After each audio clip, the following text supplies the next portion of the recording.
peut-être des questions? Quelqu'un veut peut-être rebondir sur ce qui s'est dit ou... Oui. Je voulais demander, vous parlez du temps, mais c'est vrai qu'on est dans le temps, mais il y a quelque chose en nous qui est hors du temps. C'est quelque chose, on peut l'atteindre par la conscience morale, on peut l'atteindre par la connaissance métaphysique, quelque chose qui est... Tout à fait. On n'a pas eu le temps d'en parler puisque le sujet était plutôt le temps, mais le temps, comme disait Platon, que j'aurais décidément beaucoup cité, c'est l'image mobile de l'éternité, dit-il dans le Timée. C'est-à-dire que c'est la mise en rythme de ce qui nous appelle à être et à penser, et que Platon appelle idées, qui sont des structures pour lui mathématiques, invisibles, non spatiales, non temporelles, idées éternelles, dont l'idée de bien pour Platon, qui sont comme des astres, pour utiliser une comparaison commode, qui sont fixés dans le cosmos, qui sont éternels, qui seront toujours là, alors que nous ne faisons que passer, précisément dans le temps. Et nous sentons au cours du temps que nous avons un destin d'éternité. Ça sera une idée qui sera reprise par Spinoza, lorsque Spinoza dit dans l'Éthique, dans l'une de ses scolies, de commentaires à une proposition importante, nous savons, dit-il, là il prend des risques, nous savons et nous sentons à tout moment que nous sommes éternels. Il a fait l'expérience. Il a fait l'expérience. Ah, il a fait l'expérience. Manifestement, quand vous lisez le texte de Spinoza en question, dont je vous ai donné simplement une phrase, nous savons, là c'est vraiment une connaissance, et nous sentons, là c'est une affection. À tout moment, dit-il, donc dans le temps, que nous sommes éternels. C'est-à-dire qu'il y a en nous quelque chose qui persévère dans son être. Qui persévère dans son être et qui, comment dire, je ne trouve pas le mot, qui est au-dessus du temps, qui, comme si j'étais sur un promontoire, vous voyez, qui surplombe, voilà le mot que je cherchais. Il y a en nous quelque chose qui surplombe la temporalité. Et ce quelque chose, c'est tout simplement la pensée. Parce que même si la pensée s'exprime dans le temps, elle résiste à la temporalité, surtout quand cette temporalité de la pensée prend une dimension mathématique. C'est là qu'on revient à Platon, mathématicien, à Spinoza qui écrit l'éthique more geometrico, à la façon d'un géomètre, c'est-à-dire qui essaie d'atteindre des structures, des formes, je ne sais pas comment les appeler, des idées, pour reprendre le mot de Platon, qui résistent à la temporalité, à la circularité, et qui nous éclairent et qui donnent un sens à notre vie. Est-ce qu'elles existent? Nous ne le savons pas, parce que nous ne pouvons pas sortir de la caverne, finalement. Sinon, en ressentant l'appel dont je parlais. On rejette tous les penseurs. On rejette Rousseau, Spinoza, Descartes. Pourquoi? Parce qu'eux, ils sont rentrés dans la caverne. Mais nous y sommes encore. Hein. Ils sont ressentis, mais... Non, quand je dis que nous ne sortons pas de la caverne, ça signifie que symboliquement, nous ne sortons pas de la condition humaine. Tant que nous sommes vivants, oui, nous sommes dans notre caverne corporelle, si vous voulez. Nous ne pouvons sortir de nos propres limites. Nous sommes des êtres terrestres, nous resterons jusqu'à notre mort des êtres terrestres. Et il n'empêche que dans cette caverne, nous sentons un appel en nous qui ne vient pas de la caverne elle-même. Et qui fait qu'on prend soin de notre âme. Et qui fait, comme dirait Platon, repris par Patočka, le grand philosophe tchèque, l'un des signataires de la révolte de la... Comment est-ce qu'elle s'appelait cette révolte? Le printemps de Prague. Mais il y avait un autre nom en tchèque qui m'échappe sur le moment, en allemand qui m'échappe sur le moment. Et Patočka dit que ce qui fait la grandeur de la pensée humaine telle qu'elle a été découverte par les Européens depuis Platon, c'est le soin de soi-même. C'est une expression de Platon que vous trouvez dans l'Alcibiade, un dialogue très peu connu et très peu lu, en tout cas du grand public, de Platon, dans lequel Alcibiade demande à Socrate, ils étaient amis, les deux ont existé évidemment, Socrate bien sûr, Alcibiade était général en chef, l'un des généraux d'Athènes, et c'était deux amis personnels.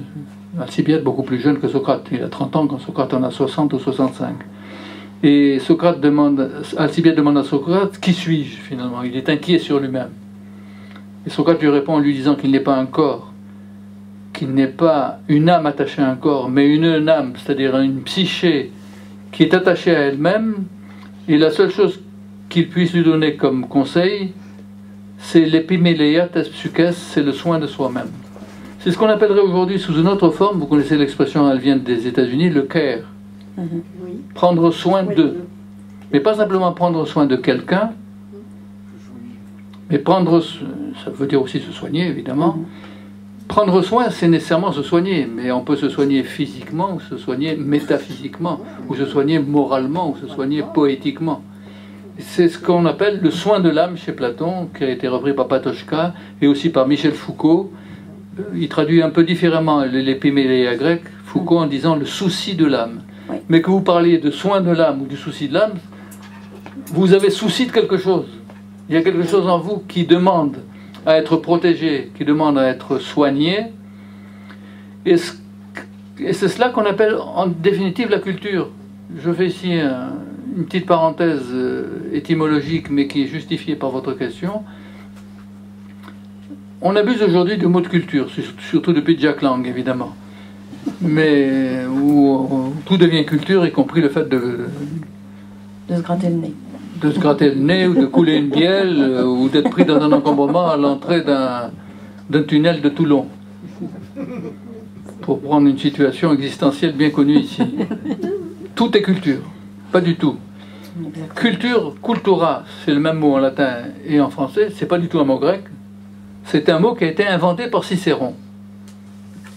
Dans un texte qui s'appelle les Tusculanes, où Cicéron prend le mot d'agricultura, agriculture, d'où l'agriculteur, qui veut dire mot à mot le soin, cultura, aguerre de la terre agricole, c'est le même mot.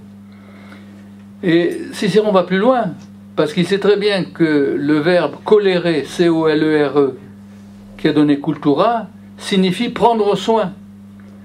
Le cultivateur ou l'agriculteur n'est pas quelqu'un qui travaille la terre, c'est quelqu'un qui prend soin de sa terre étymologiquement, qui soigne ses animaux, qui soigne ses vaches, qui soigne ses poulets, qui soigne sa terre, qui soigne son vignoble.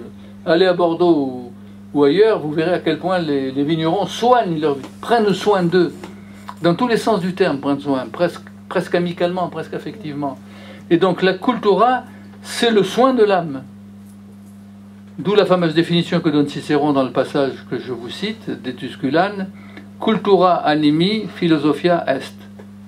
La philosophie, c'est-à-dire la pensée, c'est le soin de l'âme, c'est la culture de l'âme. Mais si on traduit par culture de l'âme, alors que dans le texte latin il y a cultura, donc on peut traduire par culture, c'est le même mot.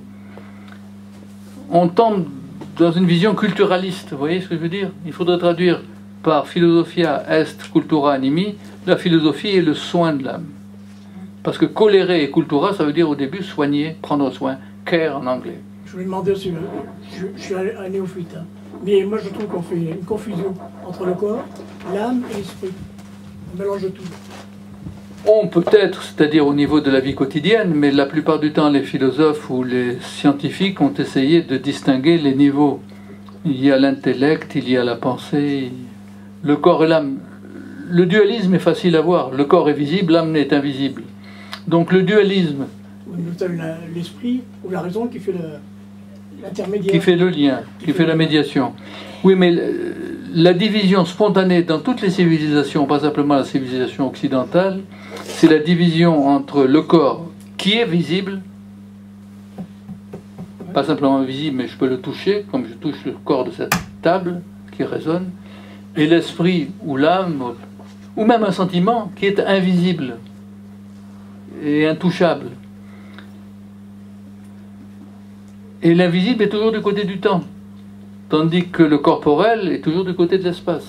On peut le mesurer. Alors on peut mesurer le temps. Ce n'est pas vrai du tout. Bergson l'a bien montré. Vous ne mesurez jamais le temps. Ma montre, ce que ma montre mesure, ce que toute horloge mesure, c'est un espace de 12 chiffres. De 1 à 12, ou plutôt de 12 à 12, de midi à minuit.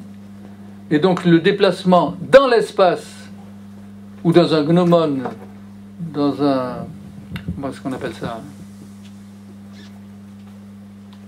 Pour mesurer l'espace. Un cadran solaire. Dans un cadran solaire, c'est toujours l'espace du cadran qui est mesuré par le mouvement du Soleil. C'est-à-dire par le mouvement apparent du Soleil. Donc là, le mouvement de la Terre. Leibniz disait la formule suivante, que le mouvement du pendule, enfin le mouvement pendulaire avait montré, ou osé montrer que le Soleil mentait. il met en évidence le mensonge du soleil, parce que d'une saison à une autre, les heures sont plus longues ou plus courtes, donc on ose accuser de mensonge le soleil. Mais pour revenir à ce que disait M.